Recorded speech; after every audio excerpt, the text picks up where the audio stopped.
Hey everybody, it's Carpo here. It's January 3rd. Hell, maybe the 2nd, I don't even know anymore. 2013. I found this piece of literature that I'd written a while back, and I don't know if I've already read this one or not, but if I did, it was a long time ago.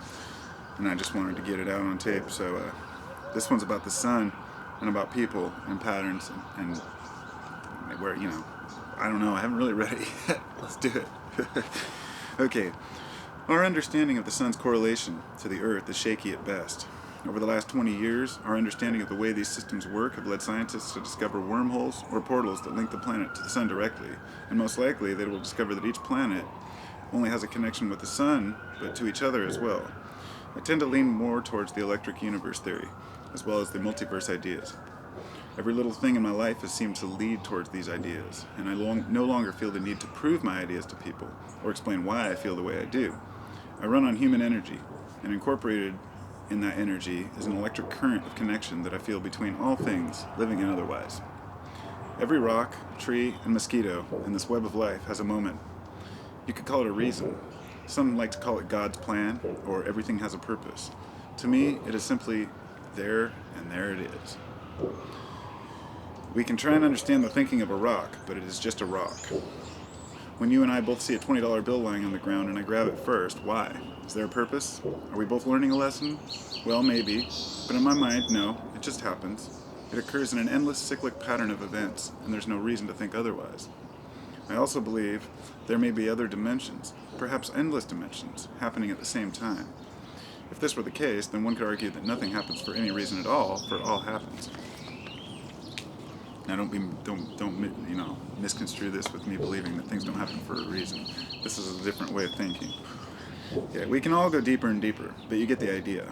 The very notion of someone claiming to understand God or the meaning of life means they've missed the point completely. We are all learning, and lately the knowledge comes fast, which leads me back to my theory on the sun. With these portals, solar flares, quakes here on Earth, and other planets, plus strange sounds and weather patterns in the last few years, one can only lead to assume something is going on. The sun is our teacher, if you will, and conveys any information that is going on in the universe.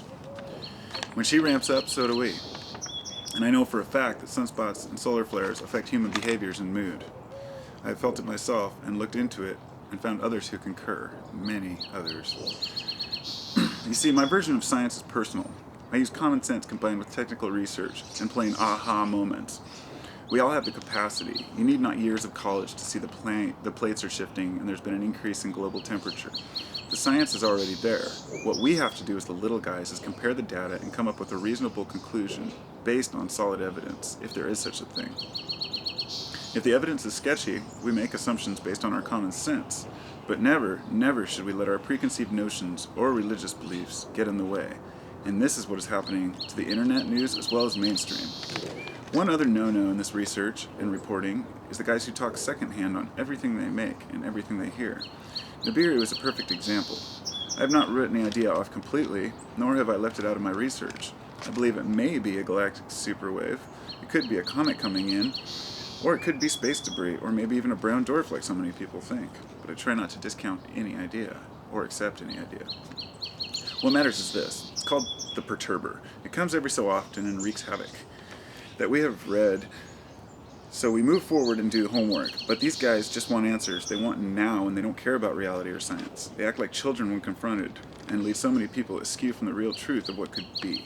These are the hard-headed computer geeks that would never admit they are wrong, and they fall right into the group with religious fanatics and hardcore scientists.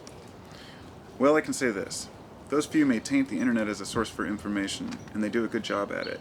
I know a lot of folks who will not trust anything at all on the internet, and it is sad.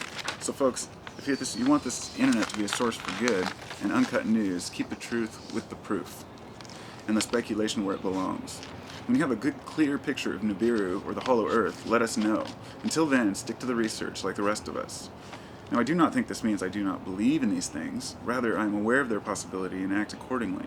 I'm not going to spend my life worrying about a solar kill shot or an exoplanet causing a pole shift. If these things happen, they happen. And it may take days or millions of years, depending on the situation. We do a lot of scientific research. The poles have indeed shifted very quickly in the past. We have been bombarded by meteors many times. There have been solar flares so intense that aurora borealis was seen at the equator. Giant volcanic eruptions, massive earthquakes, and tsunamis we could only dream about. But here we are, living our small time on this planet, using one another's studies to improve our own and try to find the true answers. If we can open our minds to the possibilities of what could be, there are no limits. When we break free of the confines of how we are perceived by others, the change in our progress can be dramatic. Some of the most amazing discoveries ever were made on a wing and a prayer by private funding in an intimate setting. So do not be scared off by big science and marketing of theories. After all, they are just theories, and it is just marketing. But theories backed by millions of dollars in research try to prove them true. Your simple revelations in your backyard could undo an entire century of research that points to the contrary, if you only believe and stand by your convictions. To an extent. A quote I always liked was, "Never assume one idea cannot change the world, for it is, indeed, the only thing that ever has." It went something like that. I think it was Eleanor Roosevelt. No, maybe it was Teddy Roosevelt. Hell, I don't know who it was anymore. Remember, you are just as important as any other person here in the world, and your opinions matter just as much as anybody else. Share your thoughts, and don't worry about the trolls. When enough of us are asking the right questions, the answers will be provided and present themselves. Our ideas come from more than our minds. If we are asking the same questions, there must be some relevance to it. The universe does not ask unless it wants to know. You make the sun shine. Peace and love, Carpo.